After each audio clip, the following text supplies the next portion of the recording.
What's going on, everybody? Doc from Average Gamer Guys back yet again. More Destiny action, and this weekly reset brings us not only more powerful gear, but also we're getting factions. So we're going to talk through the factions. We're actually going to go take a quick look at the different gear, at least the final weapons that we'll be able to pick up from all of them, and then also obviously talk through just a little bit of what the weekly reset looks like. And just I'll give you my thoughts on the factions and kind of how all of that stuff is breaking down. But a great week for Destiny. Obviously with the weekly reset we get a lot of new things. So again, powerful gear is back. You're going to get your Crucible, you're going to get your clan milestones, you're going to get all that stuff reset. You're going to have a new flashpoint, which we have on IO this week, which is pretty neat. So make sure to get out there, do some public matches. There's been some changes and some shifts to the balancing of that while we're on the subject. It seems like they've increased the number of public events that you need to do for the flashpoint. I think I ended up having to do 5 this week to knock those out, 3 of which I did in heroic. I know typically previously about 3 heroics we're going to be able to get it done for you, so a little bit of a shift there. But they've also reduced the Crucible and the call to arms, so the Crucible matches that you need to go do, so that's pretty neat as well. Additionally, a new Nightfall this week, so stay tuned to the channel. We've got a ton of stuff actually going on. We've got obviously the weekly reset here with the factions, which we'll talk through. We'll have a new Nightfall guide up probably tomorrow, so be on the lookout for that. And that's a good time to remind you, make sure if you aren't, do subscribe to the channel obviously, and hit that little bell button too. That kind of gives you notifications of our new videos and stuff that's coming up. So do all that good stuff, that way you can be in tuned. Again, we also have Awakening the Nightmare for Halo Wars that just dropped today, so we'll be doing a lot of stuff to cover that, so just stay tuned to the channel. And then actually on Thursday, so a day after you guys are seeing this probably, we'll have the Rocket League update as well. So just a ton of content for games that we normally cover. So I've got the milestones up that you can see. As you can tell, everything is loaded up for you. You've got the factions, which are going to be under there, which we'll talk through. Again, Clan XP, Call to Arms. You've got the Leviathan Raid reset, new Nightfall. Again, we'll be having a video coming out very soon on that, and then Flashpoint IO. So tons of powerful gear. I actually spent tonight, I worked through most of that stuff, and I'm actually busted through the 300 level for power on my main character, which I'm super excited for. You can see as I'm recording this, I'm sitting at about 294. So not too bad.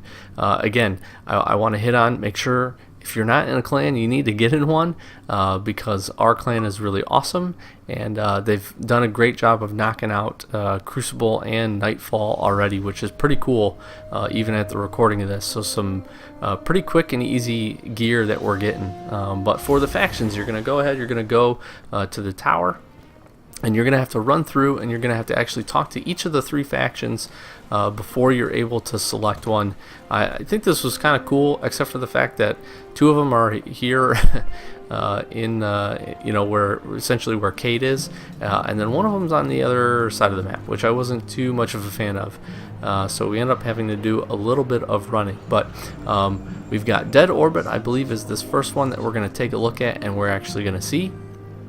So we'll jump into him and take a look. And so how this works, if you're not familiar, factions are going to run for the entire week. You get to pick one of the 3.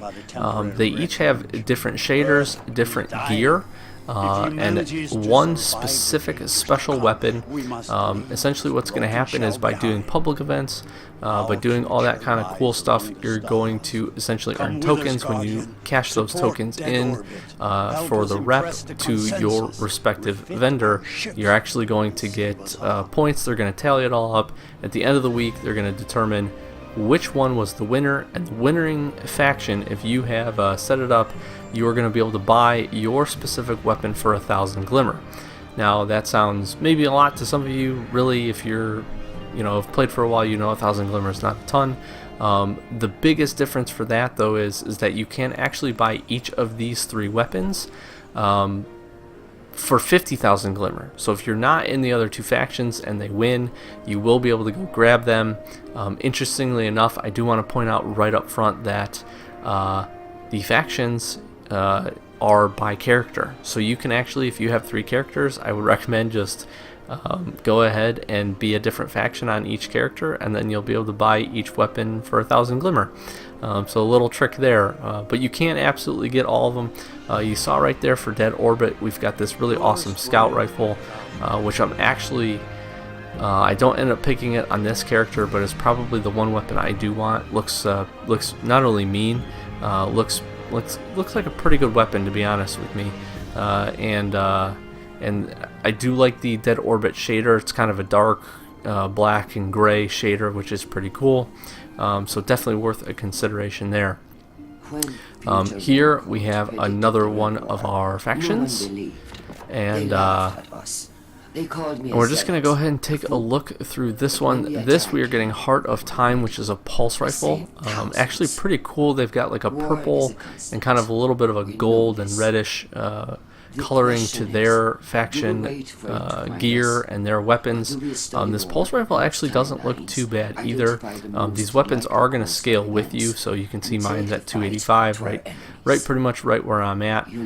So you'll see them coming in. I think they are base capped at 200 though, so if you are there, obviously you should hopefully be at 200 power when you're hitting right around 20, so shouldn't be too much of an issue for you. But interestingly enough, I'm kind of surprised that they don't come with a legendary mod on them, but that's okay. So pretty decent pulse rifle here. As always, you get some pretty good options for the different rifles, or for the different weapons that you're going to see, as far as adjusting sights and adjusting a few of the other things.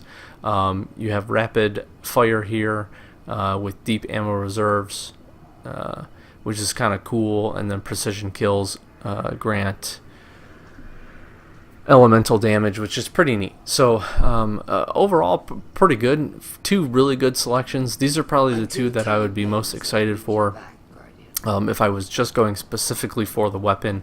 But do keep in mind, again, they're going to have, each of the different factions are going to have different shaders. They are also going to drop different shaded gear and different gear as well. I want to say most of the weapons seem pretty similar, with some variance in the shaders, obviously, again, but definitely the armor is going to have a little bit different flair. You're going to get a little bit different styling. You're going to get a little bit different, probably not really too much perks, because they are dropping at the legendary rate. But if you are a fan, I do recommend, I will link in the comments below, I'll actually link a post where you can actually take a look at all the different gear that's going to be available, as well as all the different weapons. So feel free to drop down there if you're having a tough time making a decision. Maybe you only have one character, and you got to kind of choose. That definitely would factor into the decision. But again, hopefully you have multiple characters at this point. You can actually just boot this up as long as you've got the tower available. You can hop over there, and you can actually have each one of your characters choose a different faction, which is definitely the way to go. The fact that you're kind of just going to be doing public events to get your powerful gear, you're going to be getting XP and everything like that, as well, is a good way to get these reputation tokens. Just by playing my Crucible matches today, I already had enough to get 2 gear drops. So the tokens are dropping at a pretty good rate. So this is New Monarchy. This is actually the one I end up selecting. I really actually like their gear setup and the gear that they're going to be dropping as far as armor. This pistol seems okay. Not a huge pistol fan, but it is kind of cool. Seems like it has some pretty decent perks on it as well. So it has the rapid fire rate, which makes it full auto, which is pretty cool. And then again, some pretty good options to take a look through as far as, reticles and some of the other modifications that you can make. I guess the biggest reason I'm picking this though is for the sole fact that I wouldn't really want to spend 50,000 on this this handgun, the sidearm. And I'm hoping that New Monarchy will win. I'll be able to get it for 1,000 and kind of go from there. But again, like I said, I'm a big fan of the shader. I think the red and gold is a really cool color scheme, and that's basically what we're going to see from these guys. And like I said, I do like the armor drops as well, especially for the Titan. They've got a pretty cool chest piece. The helmet's pretty neat as well, so pretty excited about that. So I ended up pulling the trigger and going with this. But so yeah, so that's just a quick breakdown of what we're seeing. Again, you've got all your milestones reset, so weekly reset is out there. So go out there, grab some of that powerful gear, try to get up and get that power level grind going for you. And factions, like I said, you're kind of really doing, as long as you jump into it and choose a faction quickly, you're going to end up really kind of tag teaming a lot of the things that you're going to do anyways. So like I said, for every public event you do, all the missions that you do, anytime you fight in Crucible, you're going to be getting reputation tokens towards your faction. And those, again, you can turn in for level 20 engrams to get the gear, random gear drops. And like I said, they drop at a pretty good rate. I actually think doing public events, heroic public events, was dropping about 8 faction tokens. You're also going to get a daily mission that's aligned to your faction as well to get increased faction bundles. So just a whole lot of stuff to go ahead and do, and make sure you're turning those in, because again, this will run through the week, and then they will determine a winner. And the winner, as you can see right there, I can pick that weapon up. If New Monarchy gets the win, I can pick this weapon up for a simple 1,000 glimmer. So that's just a quick look. As always, thank you so very much for spending a few minutes of your day with me, and hopefully this info in this video was helpful for you, at least getting an understanding of what the factions is bringing for you. Additionally, like I said at the beginning, please do make sure, if you haven't already, do subscribe, hit that like, comment down below if this was helpful for you. And like I said, we've got a lot of Destiny, Halo Wars 2, and Rocket League content coming this week and next week, just with the flurry of updates that we're getting. And that, as you can see real quick, on a side note real quick there, you can see the daily mission for EDZ and the faction down below there. So but yeah, ton of stuff coming to the channel. Like I said, Nightfall video should be up, and a walkthrough should be up here pretty shortly, so stay tuned to that. And yeah, I've been Doc from Average Gamer, guys. Thanks as always for joining me, and catch you in the next one.